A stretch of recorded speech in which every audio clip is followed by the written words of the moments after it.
আসসালামু আলাইকুম। প্রিয় জামাত শিবিরের ভাইরা, আপনাদের উদ্দেশ্যে খুব গুরুত্বপূর্ণ কিছু কথা বলি, দয়া করে সম্পূর্ণ কথাগুলো শুনবেন। আমরা মাঠ পর্যায়ে লক্ষ্য করছি যে জামাত শিবিরের অনেক কর্মী, অনেক সমর্থক তারা মাঠ পর্যায়ে কাজ করতে চাইতেছে না, কারণ তারা অনেকটাই ভয় পাইতেছে। তাদেরকে অনেকেই বিভিন্ন ভয়ভীতি দেখাইতেছে এবং তারা ভীত হয়ে তারা প্রকাশ্যে আসতে চায় না। তাদের উদ্দেশ্যে খুব গুরুত্বপূর্ণ একটি কথা।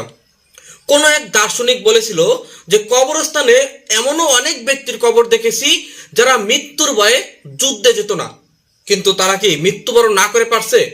সেই কবরস্থানে তো তাদের যেতেই হয়েছে।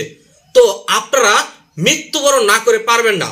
আজকে আপনারা যেই ভয়ভীতির কারণে আপনারা কাজ করতেছেন না, আপনারা কি সেটার থেকে রক্ষা পাবেন? আপনাদের কাছে প্রশ্ন। আপনি মনে রাখবেন যে আপনি যেই ভয়ের কারণে আপনি মাঠে কাজ করবেন না, আপনার প্রতি হামলা আসবে, আপনাকে মারধর করবে, আপনাকে নির্যাতন করবে। আপনি যদি সত্যের পথে থাকেন তাহলে সেই নির্যাতনটা হতে পারে আপনার মুক্তির একটা ফয়সালা। আর আপনি যদি সত্যের পথে না থাকেন, এমনও হতে পারে যে আপনি রাস্তা দিয়ে হাঁটতেছেন, ঠিক তখন আপনার পিছন থেকে একটা গাড়ি এসে আপনার গাড়িকে উঠিয়ে দিল, আপনি গুরুতর আহত হলেন। এমনও হতে পারে আপনি যে রাস্তা দিয়ে হাঁটেন সেই রাস্তার উপর থেকে কোনো একটা গাছ ভাঙা আপনার মাথায় পড়ছে, আপনি খুব আহত হয়েছেন। এমনও হইতে পারে আপনি যে রাস্তা দিয়ে হাঁটতেছেন সেই রাস্তার খাম্বার কোন একটি তার ছিঁড়ে আপনার গায়ের উপরে পড়তে পারে, আপনি কি আহত থেকে বাঁচতে পারবেন? তাহলে কেন আপনি সত্যকে সাইডে সরিয়ে দিয়ে ভয়ভীতির কারণে কাজ করবেন না?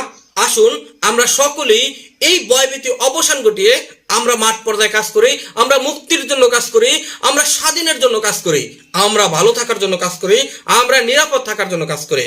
মনে রাখবেন, আপনার তকদিরে যতটুকু বিপদ লেখা আছে ততটুকু বিপদ আপনার আসবেই, সেটা যেই কোনো ভাবে হোক। এখন আপনি চিন্তা করেন, আপনি সেই বিপদগ্রস্ত কি আপনি ইসলাম থেকে বেরিয়ে গিয়ে থাকবেন? আপনি মানবতা থেকে বেরিয়ে গিয়ে সেই বিপদগ্রস্ত হবেন, নাকি ইসলামের পক্ষে, মানবতার পক্ষে, দেশের জনগণের নিরাপত্তার পক্ষে থেকে আপনি বিপদগ্রস্ত হতে চান?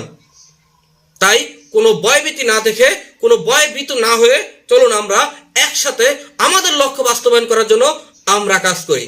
আমি আবারও বলি, মনে রাখবেন আপনার তকদিরে যেই বিপদ আছে সেটা আসবেই আসবে কোনো না কোনো ভাবে।